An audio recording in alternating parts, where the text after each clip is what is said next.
नहमदुहु व नुसल्ली व नुसल्लिमु अला रसूलिहिल करीम अम्मा बाद। रोज़े के ताल्लुक़ से चंद मसाइल का बयान। पहला मसला, अगर किसी ने सहरी में खा लिया पी लिया और रोज़े की नीयत कर ली और रोज़े की नीयत कर लेने के बाद वो दोबारा कुछ खाना और पीना चाहता है तो शरअन इसकी इजाज़त है या नहीं। और अगर उसने नीयत कर लेने के बाद कुछ खा लिया और पी लिया तो क्या दोबारा रोज़े की नीयत करना ज़रूरी है या नहीं।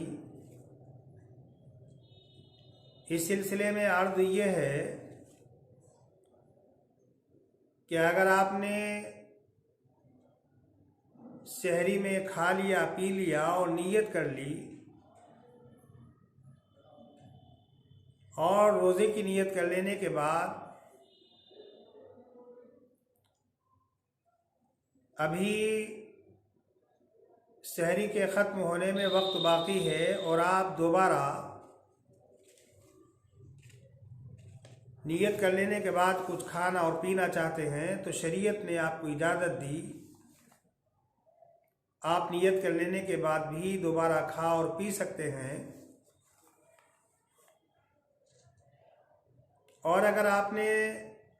नीयत कर लेने के बाद दोबारा खा लिया और पी लिया तो अब दोबारा आपको नीयत करने की ज़रूरत नहीं। पहले जो आपने रोज़े की नीयत की हुई है वही काफ़ी है। दूसरा मसला, कितनी उम्र के बच्चे और बच्ची को रोज़ा रखने का हुक्म दिया जाए। इस सिलसिले में ये बात याद रहे कि जब बच्चा और बच्ची मशहूर अलामतों के ज़रिए से बालिग हो जाएं या 15 साल की उम्र को पहुंच जाएं तो बच्चे और बच्ची पर रोज़ा रखना फ़र्ज़ हो जाता है।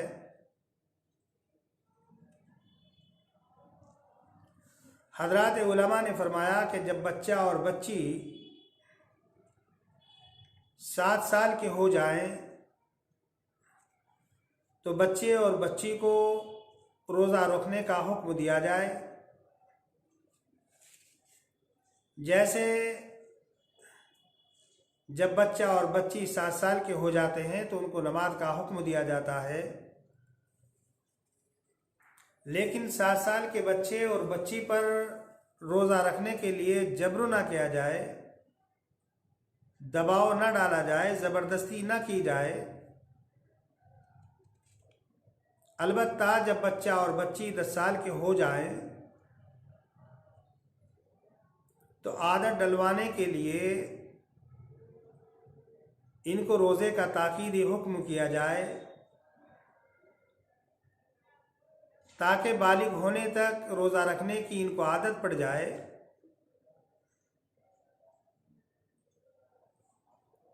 तीसरा मसला ये है कि एक आदमी सहरी कर रहा है, सहरी में खाना खा रहा है, पानी पी रहा है और उसका गुमान और ख़याल ये है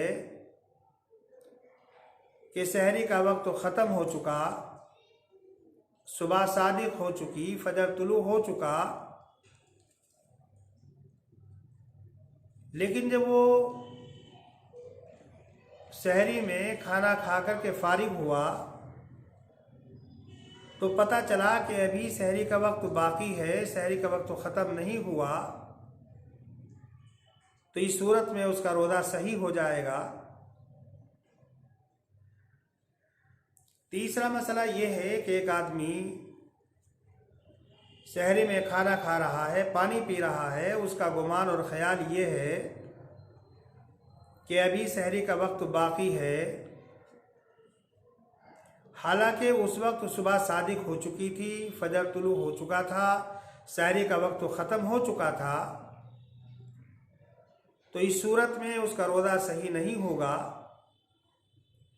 उस पर रोज़े की क़ज़ा लाज़िम होगी, अलबत्ता कफ़ारा वाजिब नहीं होगा। इसी तरीके से एक आदमी ने ये समझकर कि सूरज गुरूब हो गया, आफताब गुरूब हो गया, इफ्तार का वक्त हो गया, रोज़ा इफ्तार कर लिया। रोज़ा इफ्तार कर लेने के बाद मालूम हुआ कि अभी सूरज गुरूब नहीं हुआ था, इफ्तार का वक्त तो नहीं हुआ था, तो इस सूरत में उसका रोज़ा नहीं हुआ और इस रोज़े की बात में उसको क़ज़ा करना पड़ेगी, अलबत्ता उस पर कफ़ारा वाजिब नहीं होगा। इसी तरीके से एक आदमी के मुंह में लुक़मा है या उसके मुंह के अंदर पानी है और हलक से नीचे वो लुक़मा या पानी उस वक्त उतरा जब अज़ान हो रही थी, तो इस सूरत में भी उसका रोज़ा नहीं होगा और उस रोज़े की क़ज़ा बाद में लाज़िम और ज़रूरी होगी। वजह असल में उसकी ये है कि जब अज़ान होती है तो उस वक़्त सहरी का वक़्त ख़त्म हो चुका होता है, सुबह सादिक हो चुकी होती है, तुलू फजर हो चुकी होती है। हाँ, लेकिन अगर कभी ऐसा हो जाए कि कोई आदमी अज़ान गलती से सुबह सादिक से पहले दे दे, तुलुए फजर से पहले दे दे, अभी सहरी ख़त्म नहीं हुई, किसी ने गलती से अज़ान दे दी और आपने उस वक़्त सहरी खाई, खाना खाया, पानी पिया, तो आपका रोज़ा सही हो जाएगा। अगर किसी आदमी ने रमज़ान के महीने में दिन में भूल कर खा लिया, पी लिया, जिमा कर लिया, तो ऐसी सूरत में भूल कर खाने पीने से रोज़ा नहीं टूटता। और अगर रमज़ान के महीने में दिन में कोई आदमी खाना खा रहा है, पानी पी रहा है और वो भूले से ऐसा कर रहा है और आपने ऐसा करते हुए उस शख्स को देख लिया, तो आपकी जिम्मेदारी है कि आप उसको मुतनब्बे कर दें, आप उसको बता दें कि भाई रोज़ा है। और अगर कोई आदमी जानबूझकर रमज़ान के महीने में दिन में खा रहा है, पी रहा है,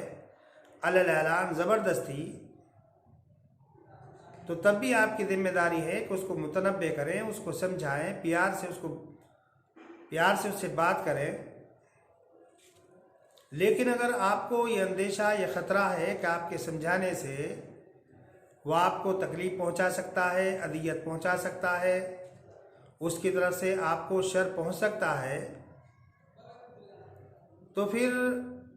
उसको न समझाए, मुतनब्बे न करे,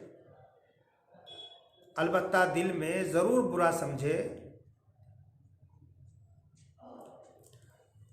रोज़े की नीयत रात में कर लेनी चाहिए, लेकिन अगर किसी वजह से कोई आदमी रात में रोज़े की नीयत नहीं कर सका, तो निस्फ़े नहार शरी से पहले पहले वो रोज़े की नीयत कर ले, तब भी उसका रोज़ा सही हो जाएगा, बशर्ते के तुलुए फजर के बाद उसने कोई चीज़ खाई ना हो, उसने कोई चीज़ पी ना हो।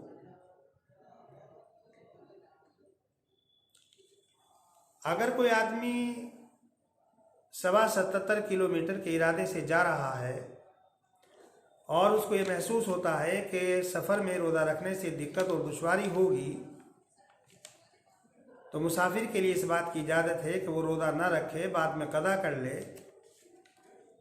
लेकिन अगर सफ़र के दौरान किसी तरह की कोई दिक्कत और दुश्वारी नहीं है, रोज़ा रखना उसके लिए सहल और आसान है, तो फिर मुसाफिर के लिए भी बेहतर यही है कि रमज़ान के महीने में हाले से सफ़र में उसके लिए रोज़ा रखना ना रखने से बेहतर है। अगर कोई आदमी बीमार है और उसको खदशा है कि अगर मैंने रोज़ा रखा तो मेरी बीमारी में इजाफा हो सकता है, रोज़ा रखने की वजह से दिक्कत और दुश्वारी पेश आ सकती है, तो मरीज़ के लिए भी इस बात की इजाज़त है कि वो रोज़ा न रखे। जब मुसाफिर सफ़र से वापस आ जाए और जब मरीज़ को शिफा मिल जाए तो बाद में रोज़ों की क़ज़ा कर ले। और अगर किसी आदमी को ऐसी बीमारी लाहिक है कि जिससे ठीक होने की उम्मीद नहीं, तो ऐसे शख्स के लिए हुक्म ये है कि वो हर रोज़े का एक फ़िदिया अदा कर दे, और एक रोज़े का फ़िदिया 2.25 किलो गेहूँ या उसकी कीमत, या 3.5 किलो किशमिश, या 3.5 किलो खजूर, या 3.5 किलो जौ, या इससे ज़्यादा जो देना चाहे दे दे। लेकिन अगर किसी आदमी ने रोज़े का फ़िदिया अदा किया ये समझते हुए कि मेरी बीमारी ठीक नहीं होगी, लेकिन बाद में उसकी बीमारी ठीक हो गई, अल्लाह ने उसको शिफा दे दी, तो फिर बाद में उन रोज़ों की क़ज़ा उसके ऊपर लाजिम और ज़रूरी होगी। अगर मुसाफिर ने रोज़ा नहीं रखा या मरीज़ ने रोज़ा नहीं रखा, मुसाफिर सफ़र से वापस आ गया, मरीज़ आधे दिन के दरमियान ठीक हो गया, तो अब मुसाफिर और मरीज़ के लिए लाजिम और ज़रूरी है कि बकिया जो दिन है वो रोज़ेदार की तरह रहे, कुछ खाए और पिए नहीं। इसी तरीके से अगर कोई औरत हमल से है और उसको ये ख़तरा महसूस हो रहा है कि अगर मैंने रोज़ा रखा तो मेरे हमल को या मेरी जान को ख़तरा लाहिक हो सकता है, तो हमला के लिए इजाज़त है उस वक्त रोज़ा ना रखे, बाद में क़ज़ा कर ले। इसी तरीके से कोई औरत छोटे बच्चे को दूध पिला रही है और रोज़ा रखने की वजह से औरत को महसूस होता है कि मेरा दूध खुश्क हो जाएगा, और बच्चा दूध के अलावा कोई दूसरी चीज़ खाता और पीता नहीं है, तो दूध पिलाने वाली औरत के लिए भी इस बात की इजाज़त है कि उस वक्त रोज़ा ना रखे, बाद में रोज़े की क़ज़ा कर ले। अगर दिन में किसी आदमी को एहतलाम हो जाए तो एहतलाम की वजह से रोज़ा नहीं टूटता, या मसलन सहरी के वक्त में किसी को जिनाबत लाहिक हो गई, कोई आदमी जुनबी हो गया, नापाक हो गया, और गुस्ल का वक्त नहीं,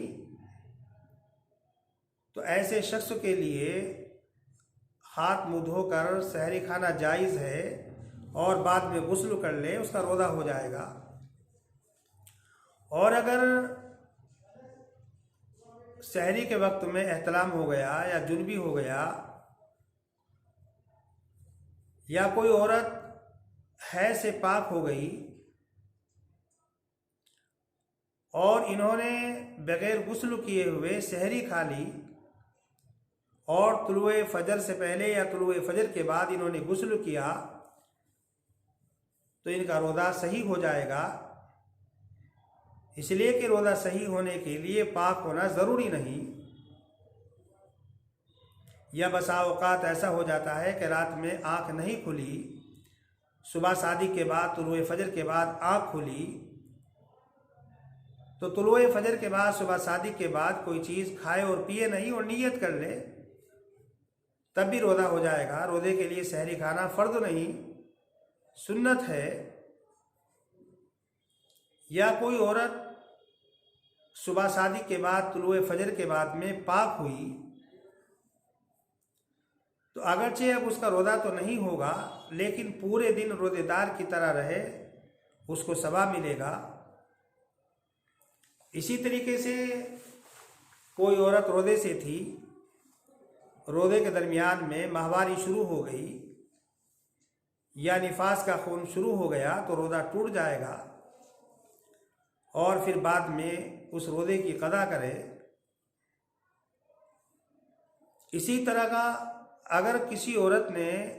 अपनी माहवारी को दवा के ज़रिए से रोक लिया और दवा के ज़रिए से माहवारी नहीं आ रही है और उसने उन अय्याम में रोज़े रख लिए तो उसके रोज़े सही हो जाएंगे। और अगर कोई औरत हालत हैद में या हालत निफास में अपने घर वालों से शर्म की वजह से रोज़ा रख रही है ताकि घर वालों को पता ना चले माहवारी का, हालत निफास का, तो हालत हैद में, हालत निफास में औरत का रोज़ा रखना ये गुनाह है। इसलिए कि शरन औरत के लिए एक मजबूरी है, इसमें हया और शर्म की कोई बात नहीं है। बुजुर्गान मोहतरम, रोज़े के ताल्लुक़ से ये चंद मसाइल आप हजरात के सामने बयान किए गए। आखिर में एक बात जो मैं पहले भी अर्ज़ कर चुका हूँ कि अगर रोज़े की हालत में इंजेक्शन लगवाना पड़े तो इंजेक्शन भी लगवा सकते हैं, ग्लूकोज चढ़वाना पड़े ग्लूकोज भी चढ़वा सकते हैं, खून टेस्ट कराना पड़े तो खून टेस्ट करा भी सकते हैं, और कोरोना टेस्ट कराना पड़े तो कोरोना भी टेस्ट कराया जा सकता है। इनसे रोज़ा फासिद नहीं होता, इनसे रोज़ा नहीं टूटता। और अगर कभी दाढ़ के अंदर दर्द ज़्यादा हो, नाकाबिल बर्दाश्त दाढ़ के अंदर दर्द हो रहा है और आप दाढ़ निकलवाना चाहते हैं तो बेहतर तो यही है कि दाढ़ ना निकलवाई जाए, दर्द को बर्दाश्त किया जाए। लेकिन अगर आपने दाढ़ निकलवा ली और खून अंदर नहीं गया तो आपका रोज़ा नहीं टूटेगा। लेकिन अगर खून अंदर चला गया या दवाई का असर अंदर चला गया तो फिर रोज़ा टूट जाएगा। अल्लाह तबारक व तआला से दुआ है कि अल्लाह तबारक व तआला मुझे भी इन मसाइल पर अमल करने की तौफीक मरहमत फरमाए और आप हजरात को भी अमल करने की तौफीक मरहमत फरमाए। व आखिर दावाना अनिल हम्दुलिल्लाहि रब्बिल आलमीन।